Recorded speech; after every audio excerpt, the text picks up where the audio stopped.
Olá! Iniciamos uma série de vídeos sobre as partes e os procuradores. Qual a sua posição, seus deveres, onde incide a gratuidade, quais os principais aspectos dos direitos dos procuradores e algumas questões gerais sobre o tema. Antes de mais nada, é importante situar numa visão panorâmica aonde fica topograficamente o tema das partes e dos procuradores no nosso código de processo civil, observando que subsidiariamente o Código de Processo Civil é também aplicado aos processos da seara trabalhista e também há alguns princípios que podem interagir com o processo penal.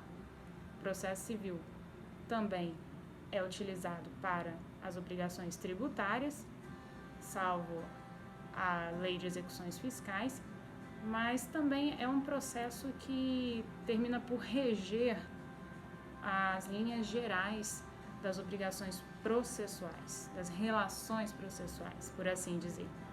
Então, vamos situar o tema das partes e dos procuradores. É aí um aspecto da parte geral do nosso código. Nosso código ele se divide em parte geral e parte especial. E as normas gerais, elas sempre estarão perpetrando pelos demais temas e serão levadas, sim, também pela parte especial. Mas das partes e dos procuradores é um tema tratado na parte geral do código. Dentro da parte geral, nós vamos adentrar ao livro 3, que fala dos sujeitos do processo.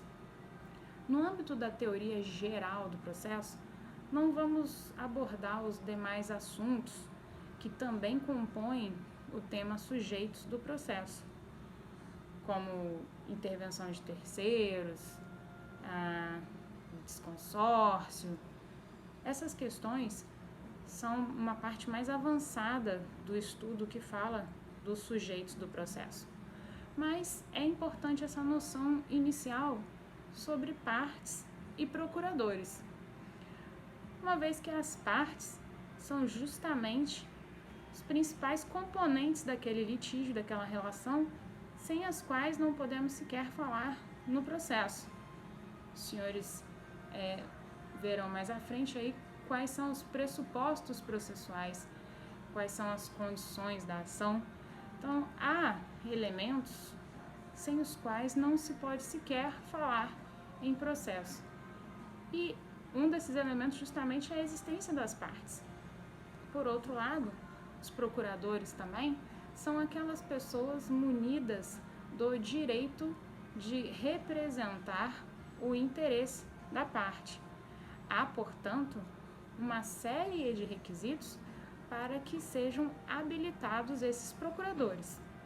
E esses requisitos, essas características, estarão descritas no livro 3 do nosso Código de Processo Civil. Especificamente, o tema partes e procuradores vai constituir um aspecto do assunto sujeitos processuais. E esse aspecto é tratado no título 1, partes e procuradores. Nada mais lógico, uma vez que acabamos de ressaltar aí a essencialidade desses sujeitos. Sem as partes não há processo. E sem procuradores não há como exercer a postulação, exercer o pedido, exercer o próprio direito no processo. Então, o título 1, partes e procuradores, é o subtema de sujeitos do processo e será aí estendido, dissecado pelo nosso código do artigo 70 até o artigo 112.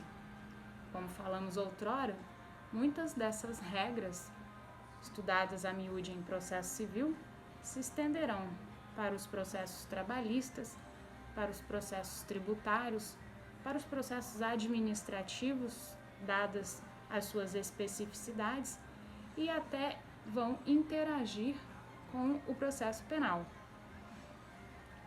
Bem, tratando-se do título 1, Partes e Procuradores, do artigo 70 ao 112, há uma subdivisão em 4 capítulos que irão tratar dos principais aspectos que o legislador elencou para falar do tema partes e procuradores.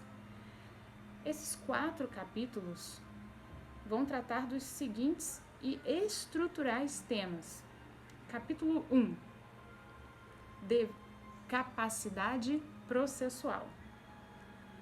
Veremos mais à frente que a capacidade processual tratada aqui é discernida de outras capacidades. E o Código dedicou aí o início do artigo 70 e seguintes para tratar deste aspecto, capacidade processual.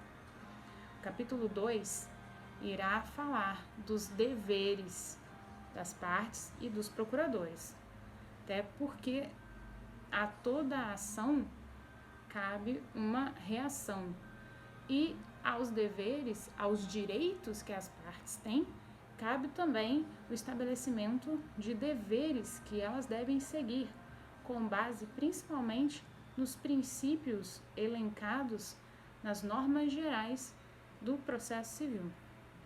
Veremos mais à frente. O capítulo 3, ele já vai se dedicar aos procuradores. Enquanto o capítulo 2, ele fala dos deveres tanto das partes quanto dos procuradores, o capítulo 3 irá se ater a algumas características exigidas pelos procuradores, alguns aspectos típicos daqueles que vão exercer o direito no processo, detentores da chamada capacidade postulatória.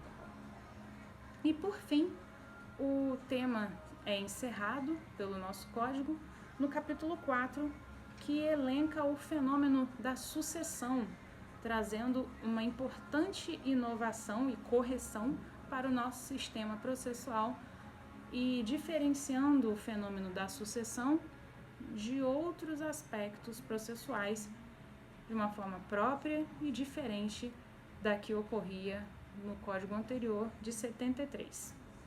Então, senhores, essa é a visão panorâmica do assunto. Passaremos a enfrentar alguns dos principais aspectos ao longo dos próximos vídeos.